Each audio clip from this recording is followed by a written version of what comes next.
Alright, what's up, guys?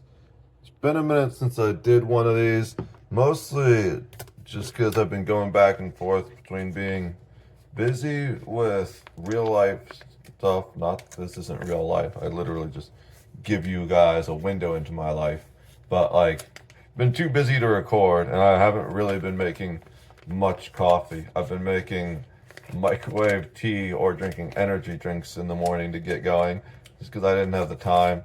Also, I've been dealing with, I know I'd say this, just the headaches have been bad this week. I got those chronic migraines, which might cause significant problems for me soon, but I'm hoping it doesn't come to that. The important thing right now is we're opening one of the coffees, and we're back. This is the Fairtrade certified Guatemalan medium roast ground coffee.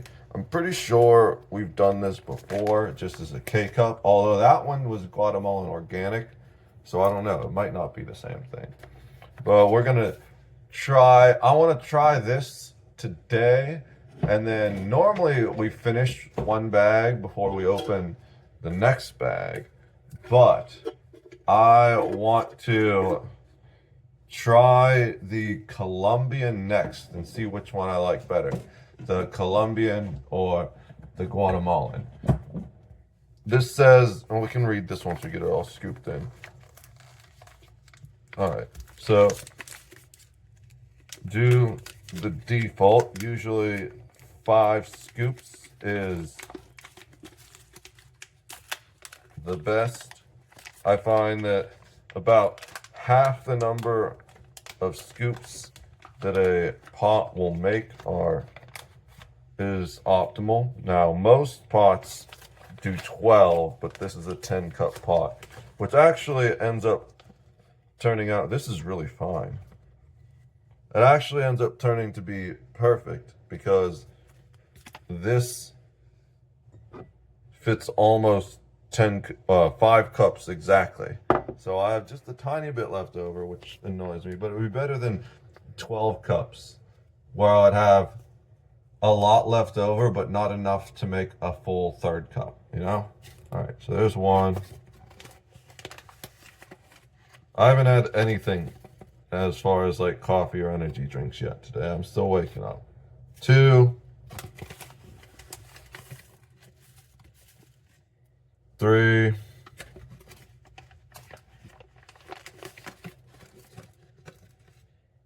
4,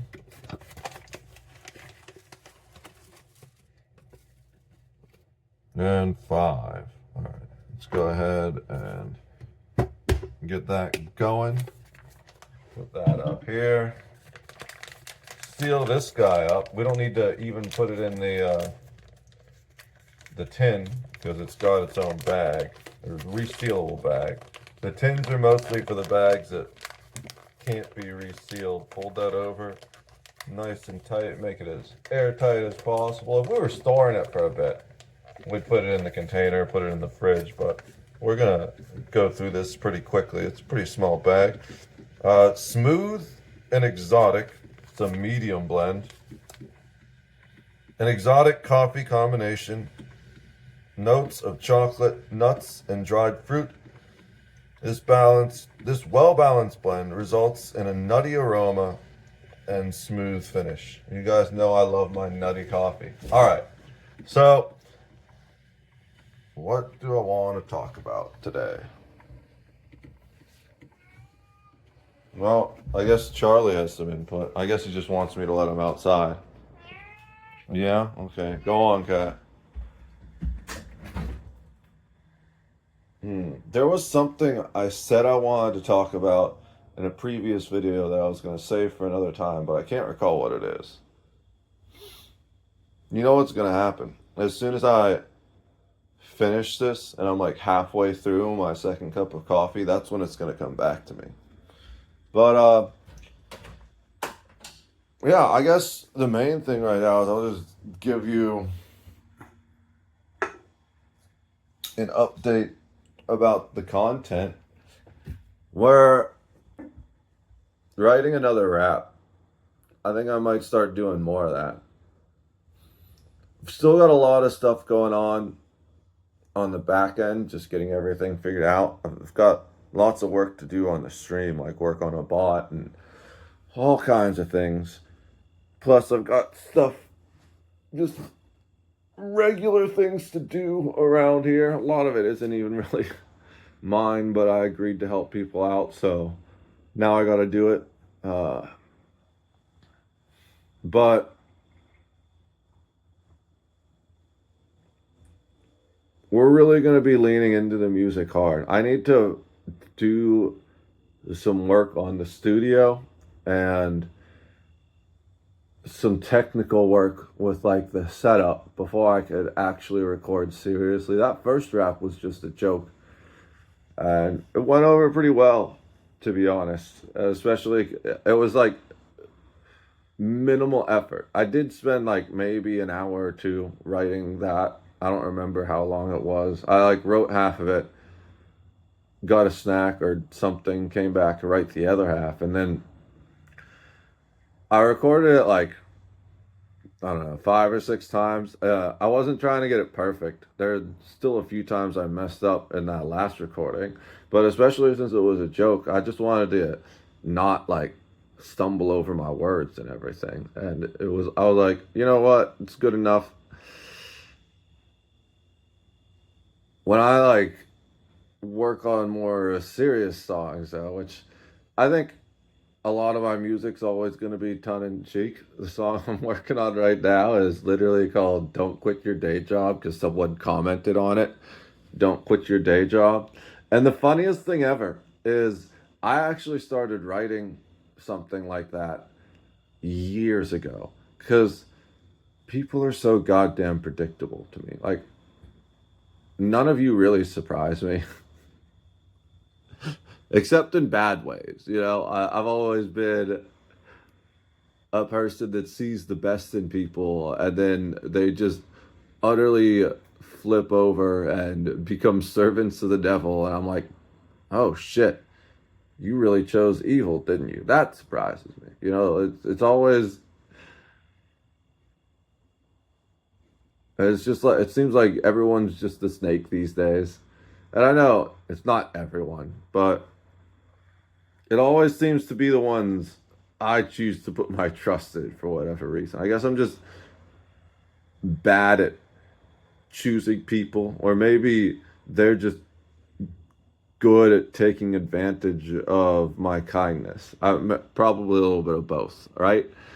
But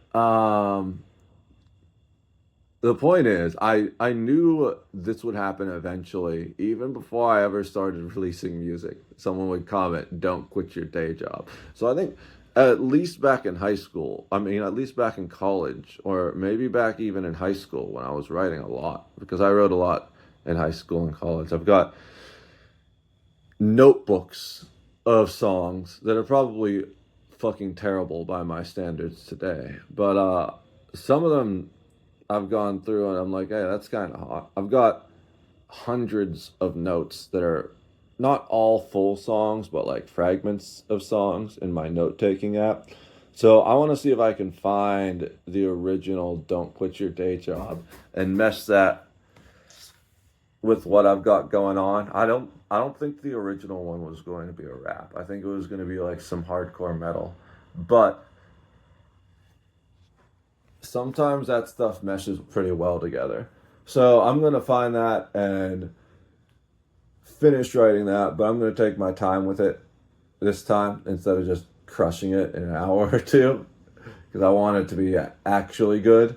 Also, I need to sound treat the studio a little bit. I need to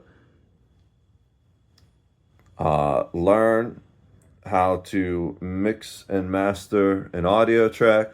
I need to sync up the audio and video so that it's actually not lagging behind like it probably was in the first video. I gotta do all that before I'm gonna record the next song. So it's not that I'm not recording, just that there's a lot of work that needs done on top of everything else I'm doing just to keep moving forward. And I'm really focusing on streaming as much as possible too, but I can't do a lot of that off stream for like technical limitations. You know, I can probably learn the mixing and mastering on stream. I can probably, uh, I can't really do working on the studio because that's just would be a pain in the ass. I'd be behind the camera most of the time anyways because that's the part that needs sound treated. I'm not messing with that because I'd be too close to the camera. It's just okay, the coffee's got to be ready right now. I'm just rambling. I don't even have the coffee yet. Okay, yep, we got half a pot in there. So the point is, I'm not sure how long it's going to take. I hope to be recording the next song by the start of next month, at least. And eventually, let's give this a taste without anything in it.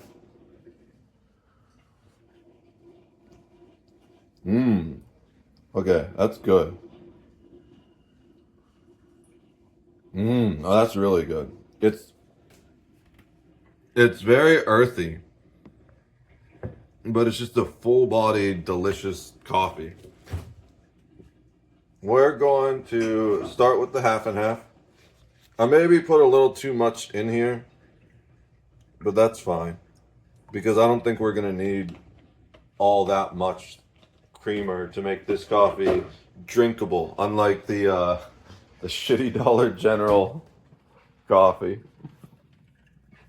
And I'm not saying the Dollar General doesn't have good coffee, but we got the bottom shelf coffee, you know, that big giant tin of it.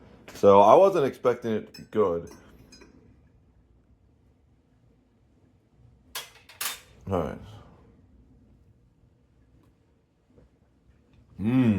Oh, dude, the half and half really brings out the flavor.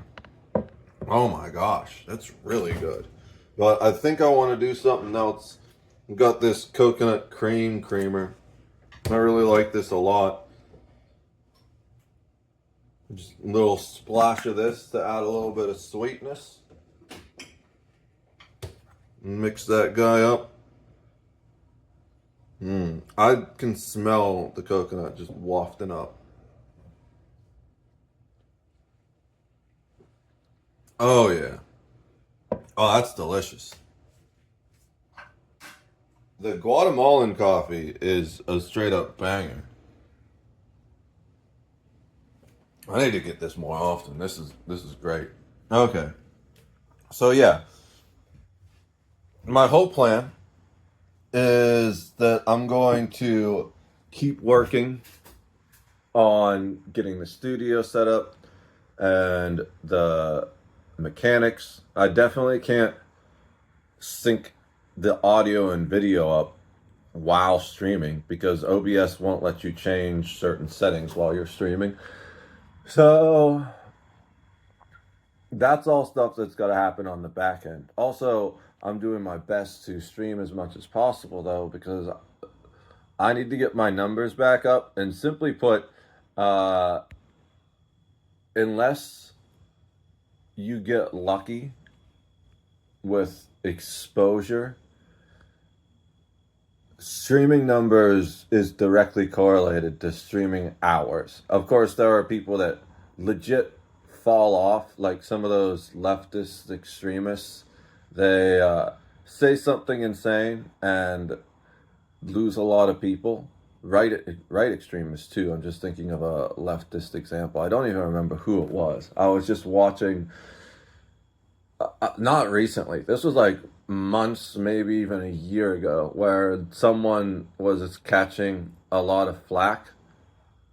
And I think maybe it was Tectoad was looking at their stats on a streaming stat tracker website.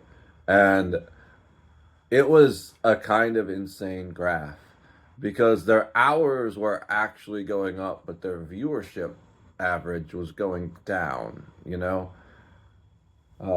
Maybe, I think if you looked at the Pirate software graph, it would probably look similar to that. But generally, one of the things I've noticed is anytime someone talks about a streamer and they're like, oh, they fell off, like Amaranth or something like that, you go and look at their streaming hours, and it's because they're just not streaming as much or even anymore at all. And the thing about Amaranth is she doesn't need to, right? She's got a bunch of random dudes messaging people on OnlyFans that just send money constantly. That's the crazy thing. I don't think people realize they're not even talking to her, right? They're just talking to some probably dude or maybe a woman, I don't know, but who's just like receiving all your dick pics and your money and passes the money on to her, but she probably never sees those dick pics unless she has like a scrapbook of them or something. I don't know, like, what do sex workers do for fun? Anyways, um,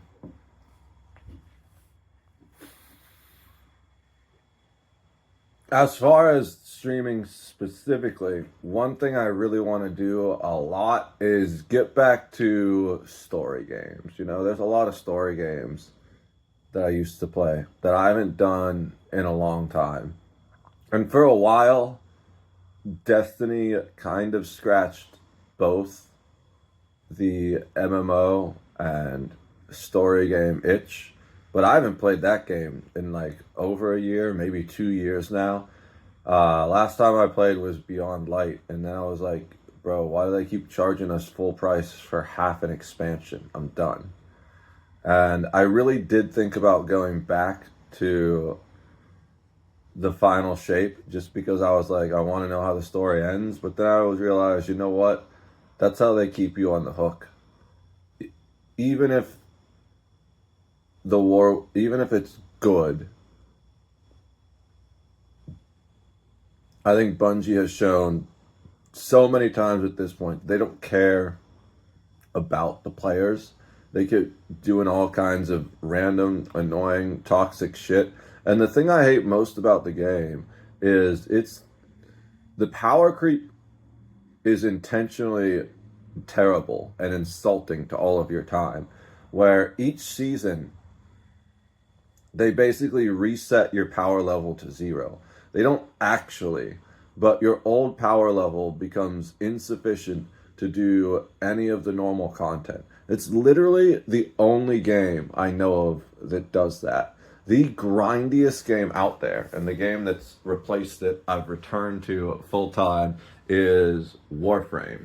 And even Warframe, you can go away from Warframe for like 2 years, 3 years, and come back and still be able to do the same old content that you used to be able to do, right? You don't need to grind the new gear to do the old content. You might to do the new content, but that's just the way the game works, particularly, right? Lots of it, you need, for example, in one of the most recent expansions, you need the Atomic cycle, which is like an atomic powered motorcycle, to do certain parts of the mission. So you need to make sure you get that and you build it. And it's not that hard. They definitely fixed that. An issue with the previous expansion was that you needed the Necromech, which is basically a big mech, exactly what it sounds like. That uses void energy to power it, and you needed that to advance the mission, and you only needed it for like the smallest portion of the mission, but it was one of the most obnoxious grinds the game has ever done. And it's not even the worst grind in the game, it's just one of the most obnoxious because there's content locked behind it, right? They seem to have learned their lesson when the atomic cycle was much, much easier to acquire.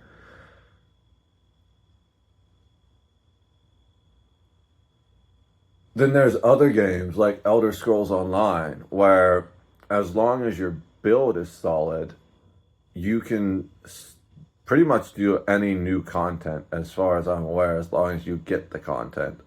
I think Elder Scrolls Online is the best paid MMO I've played, and Warframe is hands down the best free MMO I've played. So, like with ESO, you might like there's still power creep, right? There's new gear sets that come out and things like that, but you're not just going to suddenly suck. And even in Warframe, you don't really. The only thing you need to do generally for new content, assuming your build is solid, is just make sure you unlock whatever it is that is required to access it. Because once you get to end game content and you can kill like 150, 200 plus level enemies, because there's like infinite scaling stuff in the game pretty much. But once you have a build that mechanically can do things like that, then the new content isn't going to be really a super big threat to you. It's just one of those things where it's like, oh, that's an interesting new mechanic. I didn't know I could die that way. I'll just won't do that again.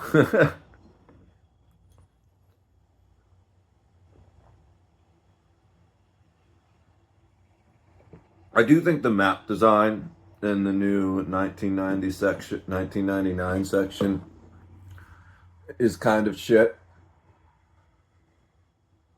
It's just too big and empty. I get why they did it. It was to make people use the atomic cycle, but it's too much zigzagging with too much shit in the way anyways to really have fun driving that. I think if they were going to do it like that, what they needed to do was make small sections where there was a bunch of action and then long like open roads or valleys for you to drive the atomic cycle down. And ironically, like what Destiny does with a lot of their open world sections, where you have, oh, you start this dungeon here, or this, well, the strike is what they're called in there. You start this strike here. They do have dungeons, but I'm talking more about like the easier, more lower level content. Dungeons are like mini raids in Destiny. And then you have this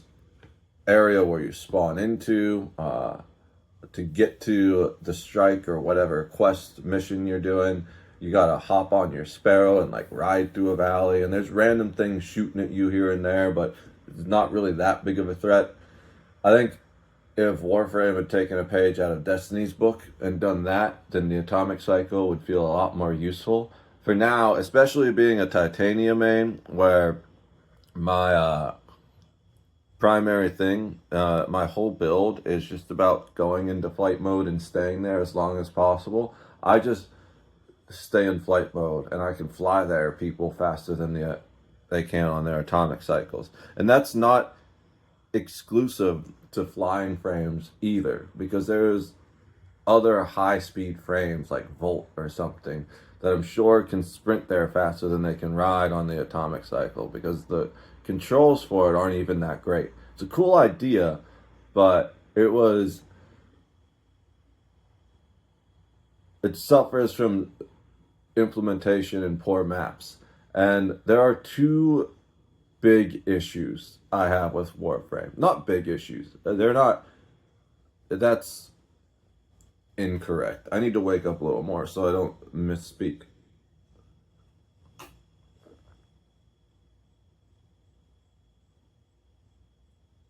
They're both relatively minor issues, but they're the biggest issues that annoy me about the game. And one is the quest markers are just kind of dumb. It I think it's partially because much of the game is procedurally generated, which is really cool. It's one of my favorite things about the game.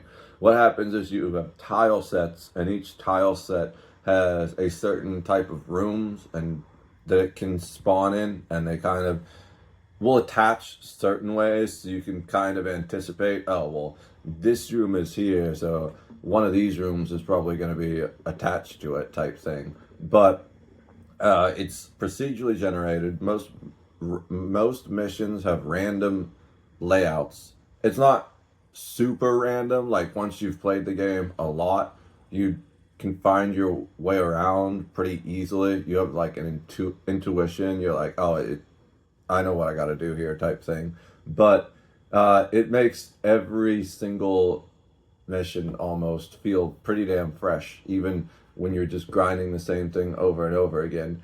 Uh, which you do a lot of in Warframe. It's one of those games like RuneScape where you've got a 1% drop, so you need to kill it this thing 155 times before you get it.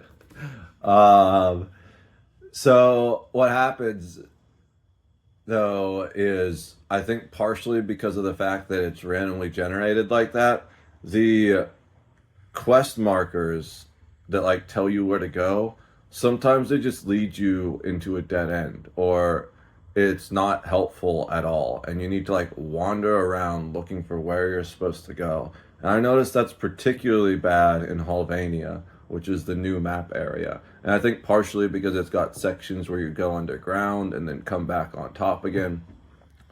It's That's one of the gripes I have of the game. It's just a minor gripe. It's just annoying that it's worse in the newest area of the game. Then there is the other issue that I have is there's no built-in in-game player market. There's something called the market, which is the NPC store basically, and you can buy certain things with regular credits, certain things with platinum. Generally, when you buy them with platinum, they come pre-built. And if you buy them with regular credits, then you need to build them yourself. Platinum is the premium currency, but you can also trade platinum among players. So even though you basically need platinum, especially once you get into the late game, it's really easy to farm platinum just by farming things that other players want, and then you can sell them on what's called the market, even though it's not the market. It's warframe.market.com, I think. And it's basically you need that third party market website to be able to trade with other players. And that annoys the piss out of me. I feel like if a game as old school RuneScape can have the in-game player market, then it shouldn't be that hard for Warframe to do it. But those are the two things that annoy me about the game. Everything else is fine, especially because the worst part about the way the Warframe market works is you kind of either need to like set aside a day or a few hours. You're limited to the number of trades based on your mastery rank. For example, I'm mastery rank 19 now, so I can do 19 trades per day. And that resets UTC 0, I believe. So basically what happens is if you have a lot of stuff you're gonna trade, you kind of need to set aside a time where you're gonna go on the website, because there's three settings basically: offline, and you can set yourself to invisible, which means you'll show offline even when you're online. Online, which you can do just if you're by your computer and can log into the game, or online in game, which at that point people can just whisper you directly in the game and be like, hey, I want to buy damaged necromech pod for 3 platinum, which someone literally bought from me last night. So that was just the easiest thing to recover, right, in my brain while I'm still not caffeinated yet. Yeah, I don't really wake up until I finish this first cup. So that's annoying for 2 reasons. One, because half the time, especially if you're like doing something else, working on your build or in certain screens, you don't even really see the whisper right away.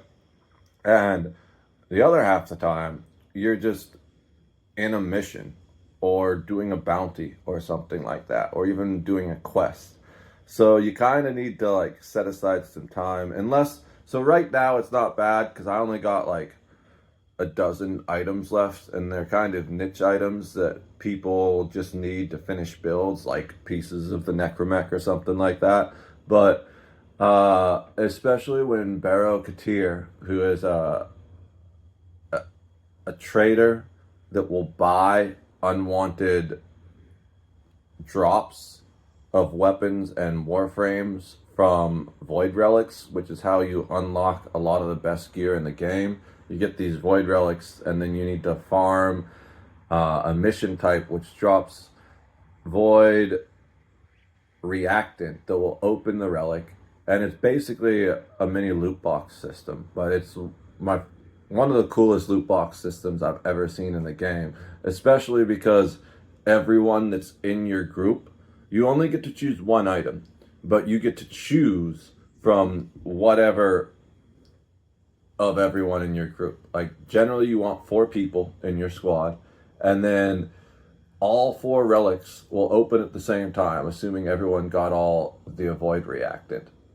And then you get to pick whichever item you want from all 4 of those. Really cool system. And you can just farm those, and that's the best way to make platinum in the game, really, in my opinion, especially because Barrow, he comes, I think, every 2 weeks, or it's every week. I don't remember. Uh, and he'll kind of move around. He's at different relays. You show up, you can trade those items to him for this special currency he uses called ducats. And then you can use ducats to acquire either certain mods and weapons that only he offers, or items that have previously been removed from the game because they were like an event or something, which I think is really cool, right?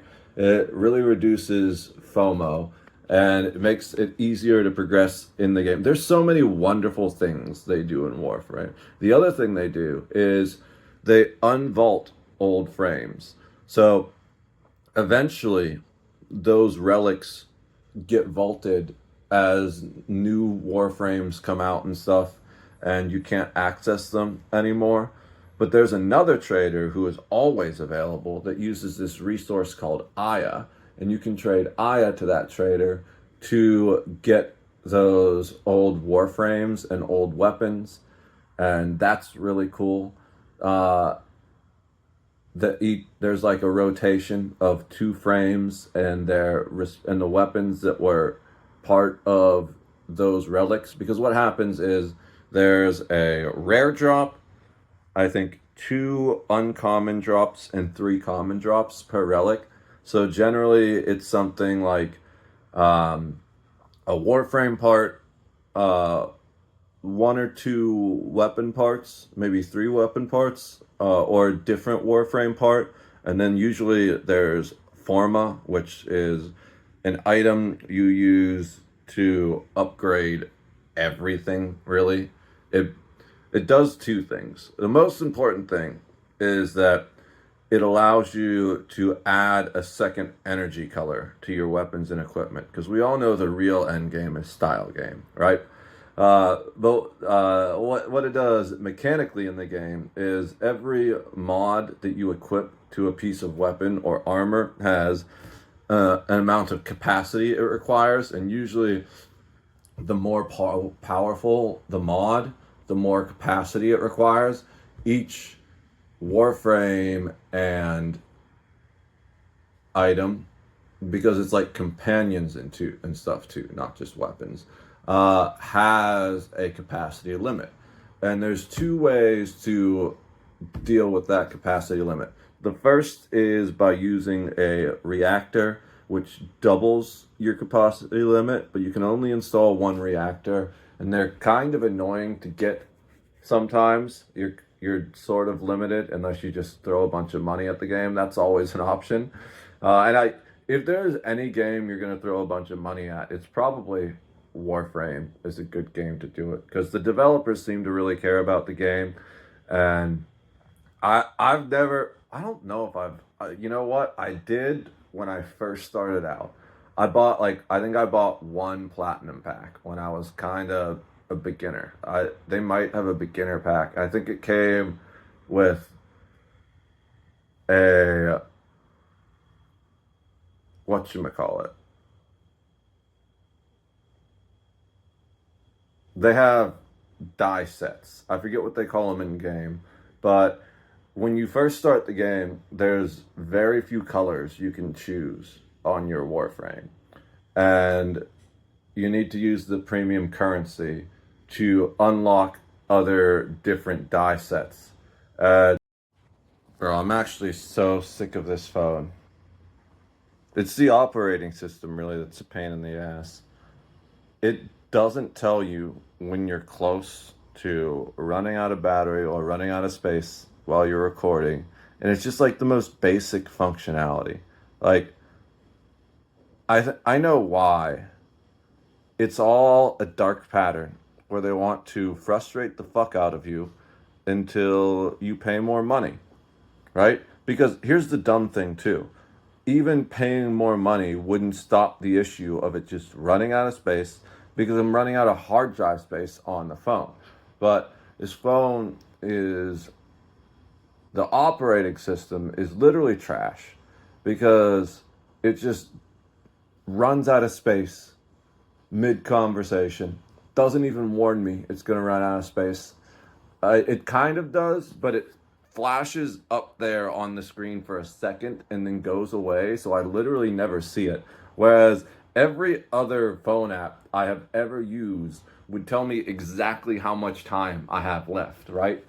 And then when you go to delete stuff, it's like, if you would just pay us a bunch of money per month, you could have more storage. It's like, no, it doesn't work that way because my phone storage is limited. You're just trying to sell me cloud storage, which would still cause my phone to run out of space. Google is such an evil fucking corporation. I'm so goddamn sick of it. One of the things that I have planned for when I have time and I'm not dealing with all this other back end bullshit is I want to install Graphene OS on my phone. Graphene OS is, I think, a Linux based operating system that is designed specifically to de-Google your phone. And I'm really looking forward to getting rid of all this Google bullshit. I don't know if the phone app is going to be, or the camera app is going to be any better than Google's camera app. I really miss my Samsung Galaxy. I don't think Samsung is by any means like a paragon of virtue or anything like that. Because just like Apple, they were caught sending out updates to like kill your battery life and stuff after a certain amount of time. But it's one of those things where at least the product is usable. I feel like there's so many. That's my seat. What are you doing there? I'm gonna sit on you, cat. All right. I feel like there's so many little things that Google should know better that they're just doing intentionally wrong to make this phone worse, to make you spend more money, right? It's really frustrating. And I was talking about Warframe when I first started the game.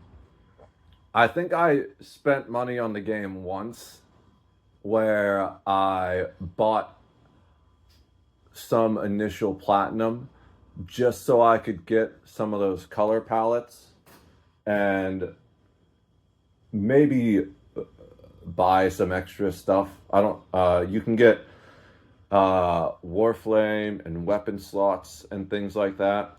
And now that I'm late game, I spend way more platinum than I ever did early game, but I don't buy any of it. I just farm stuff in game and sell it to other players. Yeah, but it's absolutely one of those games where if I ever had disposable income again in my life, I would have no problem even dropping like $1,000 on the game. I don't understand the gotcha stuff really, especially because there's like no guarantees for a lot of them. I've heard a lot of those games don't even have a what you call it, a mercy system or whatever it's called. Uh, so I played a little bit of Rainbow Six Siege for a while, and they have what are called like the Apex packs, which are how you get, I think, new operators, but also definitely cosmetics and stuff like that. And there's a mercy system where every time you don't roll, your chance of like something big, your chance of getting something better goes up, and then eventually it's near 100%, if not 100%, it's like 50%.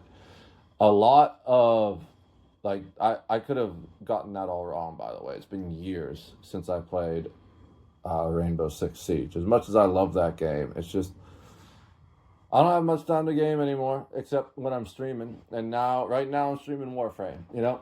So, and I can't even play it anymore now that I'm on Linux because Ubisoft are soulless, dickless bitches that hate Linux. Um, they deserve what's happening to their stock price. That's all I'm gonna say. When you're a gaming company that becomes anti-gamer, yeah, that's not gonna turn out very well for you. But a lot of those gotcha games and stuff, they don't have a mercy system, and even the ones that do, it's like you got to spend like $300 to $500 just to get one character. It's just absolutely insane.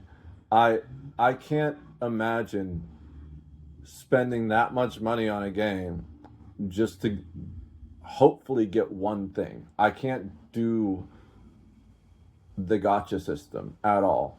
But with something like Warframe, if I were to put $1,000 into Warframe, and I totally would if I had that kind of spare cash, because I love the game. I want the developers to keep developing it, and I'm looking forward to trying Soulframe when they come out, which they're working on. Digital Extremes is the developer, by the way. Uh, I think they really care about the community a lot. I've never seen a company that really spends so much time working on balancing and fixing old things. Now, I will say there are some frames that don't get any love, like Loki is in a bad spot. But one of my OGs in the stream, like longtime supporter of the channel, I'd say absolutely one of my online best friends, came in the other day and he was like, "Yeah, they're reworking Oberon." I was like, "That's cool," because Oberon was my second real main in the game. My first main was Necros. He's like basically a warlock. He punches people's souls out of their body, and he has like a fear effect, and he can defile their corpses and then summon shadows of enemies he's killed. My second real main, I like detoured on Frost for a while because that was the first Prime I got. Uh, Primes are upgraded versions of the Warframes that are the original Warframe. The Warframes that you start with are basically like reverse engineered versions of the original frames, and the Prime versions are unlocked original frames. So Frost was the first Prime I got, and he's uh, really tanky, ice based, super crowd control. It's exactly what you sound like. He's just got a bunch of ice wave abilities, and he has a snow globe that he can use to protect an area. Really good for defense missions.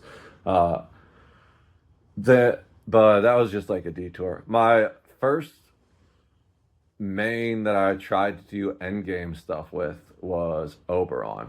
And it worked until I got to actual endgame. He worked all the way till the end of midgame. And I feel like part of it was I was still learning to build. Now, with all the knowledge I have, I'm sure I could make Oberon at least do some endgame stuff okay. He's a really cool build. If you're not aware of the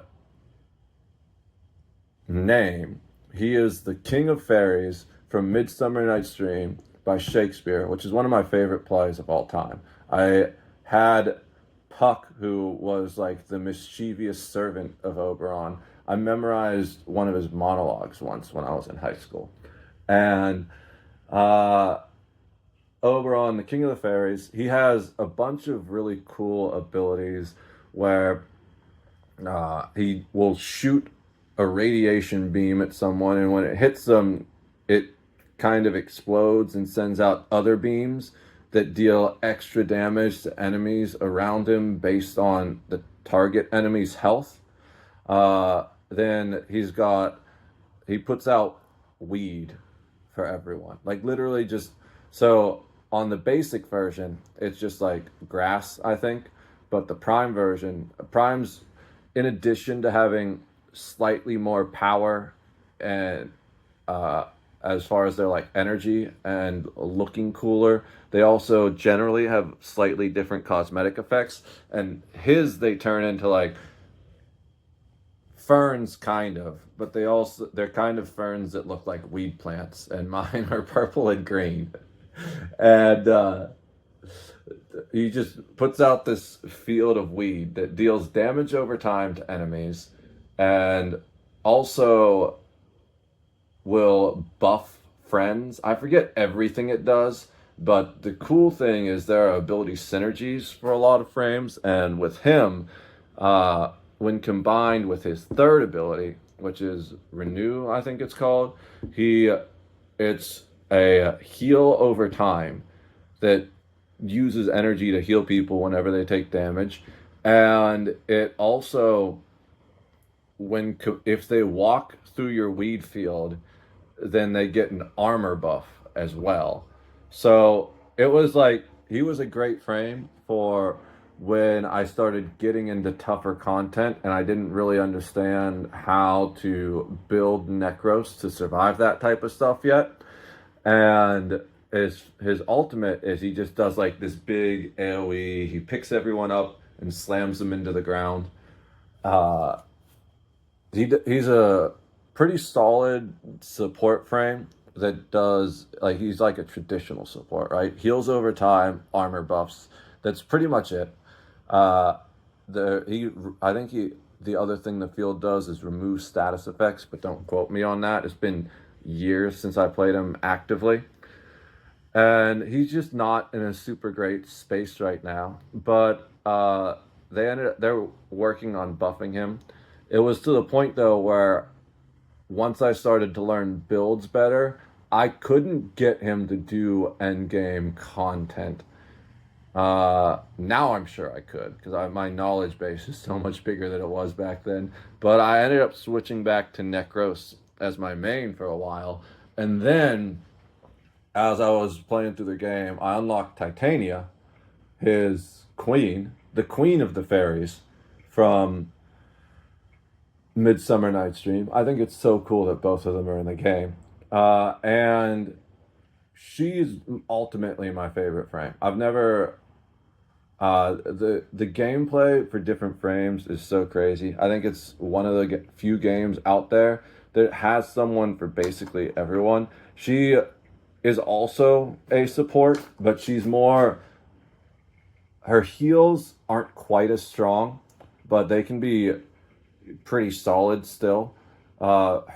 She heals using a passive ability, where every time she casts a ability, she gives a small burst heal and then a heal over time afterwards. Her abilities are she has like a fairy dust. It's called Spellbind. It will lift enemies up into the air and disarm them, and they spin around.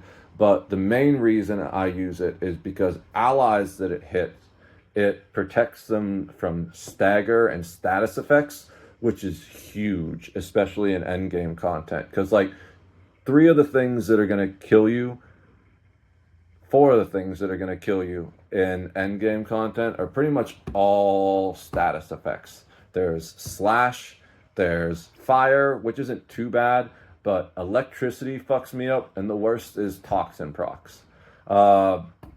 If you get any of those, especially on a low health, low armor frame that's set up for DPS or support, then you're absolutely just going to get deleted in a matter of seconds. So the nice thing about Titania is that ability cleanses those procs, and then the act of casting that ability will heal you. Also, the other thing that kills you is stagger or knockdown, where once you get hit on the ground, especially in a map with like infested, which are basically like a version of the Flood from Halo, you just get swarmed and ripped to pieces. So avoiding that knockdown and stagger is huge, and it's especially important on her, but we'll wait till we get to the fourth ability for that. Second thing that she does is also very important to her kit, but I'll explain why it's so important in the fourth one. It's her buffs. So her buffs are more like not direct buffs to health or armor, although they really help with survivability. She has one buff that buffs everyone's damage, essentially. It buffs your companions and summons, which is really cool because she's a very summon-based frame. The second buff, it is Thorns, which is exactly like it is in almost every other game. Thorns reduce incoming melee damage and reflect some of that damage dealt to you by whatever attacked you. The next one is Entangle, which slows enemies that are close to you. And the fourth one is Dust, I think is called, which increases your evasion rate effectively. It makes it harder. It lowers enemies' accuracy against you, which effectively increases your evasion rate. All those in combination, especially in late game content, make it a lot easier for you and your squad to survive some of those hairy situations, right? And then, well, yeah, even the companion damage, because just having like your companion or your summon kill something when you're trying to keep your head on, so helpful sometimes. You're like, oh, thank God my butterflies took that out. Now, what do I mean by my butterflies? Her fourth ability is Razor Wing, where she goes into this miniature butterfly form that dramatically increases her evasion, makes her really hard to hit because she's like tiny. Like, you can barely see her. You see the butterflies that swarm around her more. She has 6 butterflies that spawn with them called Razor Wings, and they go around and they attack things, they deal damage, and they double your damage against it by doing 100% damage vulnerability. Also, she gets special weapons while she's in this form called Exalted Weapons, dual automatic SMGs, and a big sword. She basically becomes a Gundam or an armored core, a flight-based armored core. Absolutely fun. I have her set to just do max 100% flight time as much as possible, and the build is set up so that even when I get knocked out of flight mode, it's designed to farm energy up really quickly to get me back in flight mode as fast as possible. The reasons that the other abilities are important with her, I skipped an ability because it's not important, and I've actually replaced it. She has an ability that's called Lantern, which is an okay crowd control that's also a damage over time with a small area of effect. Basically, you target one creature, one enemy, lift it up into the air, make it invulnerable to damage, and it will charm and attract enemies nearby. They kind of walk towards it like bugs go to a bug lantern type thing. It's called Lantern. And as they get close, they start taking heat damage, which is one of the better damage types in the game. And then at the end, it explodes, dealing damage to everything nearby it. You can also make it explode early, but in late game content, it's kind of slow and inconsistent. So there's a thing called helmets you can use to replace one ability on your Warframe with an ability from a different Warframe. I've been playing around with that. Hey, cat, begging for attention, huh? I've been Actually, he's probably begging for the F word, but he's got plenty in his bowl, so he can wait a minute or two. Uh, so the third ability kind of sucks. I've been working on replacing that, but the other ones, the important things in the way they interact with the flight mode is that in flight mode, you can stagger yourself by running into walls. So having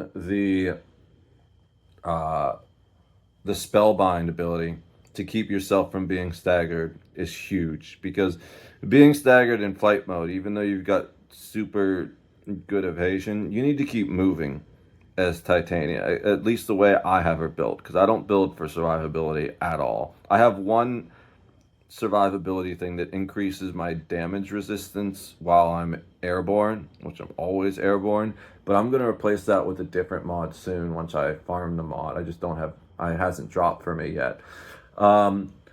Really, the way she stays alive is a thing called shield gating, where in Warframe, whenever your shield breaks, in almost every situation. There's definitely a few situations where I get one shot, and I'm not exactly sure how that happens. But in Warframe, when your shield breaks, you get a moment of invulnerability. You don't take damage past your shield, and you get a moment of invulnerability. Now, it doesn't remove procs. So you can get shield gated, and then the moment your invulnerability goes away, you can die to like a heat proc or a lightning proc or something like that. But that's why spellbind is so important for her. Also, I have a mod. I have two, I think, pieces of a mod set on it called Augur. And what they do is whenever you cast an ability, they return a portion of your shields. Now, it's not enough to really tank incoming damage, but it is enough to give me enough shields back to shield gate again. So that's the whole way that she stays alive. If I start taking damage, I just start spamming usually the spellbind, because that's my cheapest ability, and that will keep me alive as long as I don't run out of energy. But if I do run out of energy, then I fall out of flight mode, and I usually die pretty quickly unless I can get away and pick stuff off with long range weaponry. Because she has no ability to tank incoming damage, especially not when she's out of flight mode. The other thing is those 4 buffs that I have, the Thorns, Entangle, Moon, which is the companion buffing ability, I just didn't say the name at that point, and Dust. For each one of those buffs that I have up, I get an additional Razorfly. So I can have 10 butterflies while in flight mode. And once she's fully modded, those will kill mobs by themselves, even at higher levels, at like end game content. And then when you get stronger enemies like Eximus or just like kind of tough major enemies, they will apply that damage vulnerability and let you kill it pretty quickly. So I've been rambling a lot at this point. We're nearly an hour, but clearly I'm really into Warframe. It's one of those games. It's the one game that I always come back to more than anything else. So I think if you're a big gamer, then it's probably the best game to get into, because it's free and there's just so much content. I've got nearly 1,000 hours in the game, and I'm still basically a noob, at least a noob to end game. Uh, you will never run out of things to do in that game. Maybe not never, never, because there's those degenerate gamers that have like 10,000 hours in a game. I'm sure they are probably kind of running out of things to do, but it's just a really fun, awesome game overall. I feel like there's something for everyone, because there's so many different frames. They all have a different play style. They all have a different theme. Yeah, some are kind of weak, or some kind of feel like another frame a little bit, but you can be like super stealthy as Loki or Ash. Octavia's kind of stealthy too. You can be super tanky like Rhino or Frost. They tank in different ways. You can be super AoE, like I think it's Revenant. There's a bunch of AoE damage frames. You can play a support frame. There's just any role you can think of, there's a way to do it. And you can focus to really build on your abilities, or you can get really strong weapons. There's bows, there's shotguns, there's every type of weapon you can think of. I'd say the only thing that might not work for some people is it's a third person game, but it doesn't feel like a normal third person shooter because you're a space ninja, right? It it feels more like a Ninja Gaiden type thing as far as like your movement and climbing. Uh would it work in first person? Probably, because I'm thinking of the game Mirror's Edge, where it's a parkour based game, and that's all first person. So I'm sure Warframe would work in first person, but it really just feels best in third person. Um, Other than that, I think it's a great game for anyone. And I think the only problem with it, as far as getting people to play it, is the learning curve. It seems kind of scary at first. There's a really big learning curve, especially when it comes to Warframe builds and endgame content. But the important thing is at the beginning of the game, none of that really matters. Also, just about every frame, even the weak frames, can be made to do endgame content if you know what you're doing and you use like helmet abilities and stuff like that. So if you're feeling like there's no good video games out to play right now, and I feel like a lot of us are playing that because they're just releasing shit and expecting us to love the taste of it, all these massive AAA game companies, I highly suggest you check out Warframe. That's where you're going to find me, right? Even when I go back to playing these story-based games I want to play, I plan on doing a weekly just Warframe day. I'm thinking maybe Wednesday, just because Warframe Wednesday, you know? And we've nearly got our clan dojo entirely maxed. By the end of the day, we should be at clan rank 10, which is the highest rank you can be. And then there's only a few pieces of research that need to be done. And I think the only thing we need to unlock after that is colors. You can use colors to paint your dojo and design it and stuff. And we don't have those unlocked. And honestly, I need one of you to join that's good and likes doing housing in games and design and stuff like that. Because our dojo, to be completely honest, needs some work. The whole thing needs redone a little bit, but it's got everything at this point. So it's just, oh, actually, all the research is not done because the two rooms that are being built right now, one of them has some research that I'm going to need to look into and do. But it's really close to being maxed. But yeah, so that's the plan. We're just going to keep working. I'm leaning more and more into music, but I'm not really ready to stream that full time. And I don't know if I'll ever stream music full time. I kind of like to make that in the background and then drop it.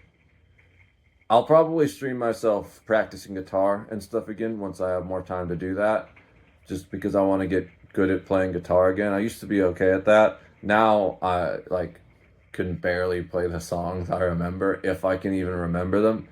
So that's just got to do it every day type thing to get good at it. But I don't really have the time with all the stuff I'm dealing with around the house and things like that. It's low priority right now. But I also want to work on some tech stuff. And I'm not talking about the tech stuff for the back end of the stream. I want to build some phone apps. I want to build a few websites. I'm actually working on my own plan for a cryptocurrency that hopefully could fix money and payment processors entirely. I want it to solve the issue of payment processors saying, yeah, we know it's your money and we know it's not illegal to spend your money on that, but we don't want you spending your money on that anyways. PayPal recently did some even more obnoxious shit than Visa and MasterCard, as far as I'm aware. I want to solve those issues. And I believe the way to do that is through cryptocurrency. I don't have the money or time to do that right now. But eventually I will. Whether or not it'll be in time to fix the issue or if someone will do it before me, who knows. But it's part of the plan. I've got lots of tech stuff I'm working on in the background. The first thing is the phone apps. I need to finish the phone apps. I can probably finish one of those in like a month, but we'll see. I might end up doing the phone apps on stream. That's why it's brought up. But the main thing is that the streams are going to be mostly me commenting on comment events while I eat dinner, and then after dinner playing some video games, whether that's Warframe or story games. There's a whole list of story games I want to play. Dragon's Dogma 1 is top of the list. I want to play the whole Witcher series, all kinds of things. All right, so I'm just creating endless amounts of content for you guys. I may need to slow down a little bit in a month or two just because it seems, oh, we won't even talk about that now. Let's hope it doesn't come to that. I will see you guys in the next one. If you sat through this entire rambly video, you're a champion. I love you, and God bless America. Cheers.